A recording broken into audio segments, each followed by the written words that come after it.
خبر شامل کرتے ہیں سرانان سے ہماری ون نیوز کے نمائندے سے۔ ضلع پشین تحصیل سرانان مہاجر کیمپ میں افغان کمشنر ارباب طالب کاسی، ڈی اے ذاکر خان دورانی، شہاب الدین آغا،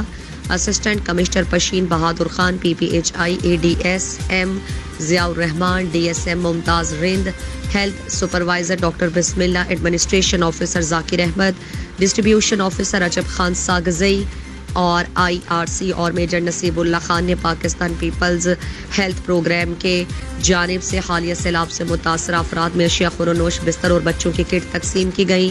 اس موقع پر ایون نیوز کے ساتھ بات چیت کرتے ہوئے افغان مہاجر کیمپ سربراہ ظاہر پشتون نے کہا کہ ہم ان تمام اداروں کا تہہ دل سے شکریہ ادا کرتے ہیں جس نے بھی ہمارے کیمپ کے غربا اور مساکین کے لیے راشن کا بندوبست کیا اور اس میں اپنا رول ادا کیا۔ افغان مہاجر کیمپ کے رہائشی کی اکثریت نچلے سطح اور مساکین پر مشتمل ہے۔ ہم امید کرتے ہیں کہ مذکورہ اداروں کے علاوہ انسانی حقوق کی تنظیمیں اور حکومت پاکستان بھی ان غربا کے ساتھ اپنا مکمل تعاون کر کے ان کی زندگی اور بچوں کی کفالت کے لیے آسانیاں پیدا کریں۔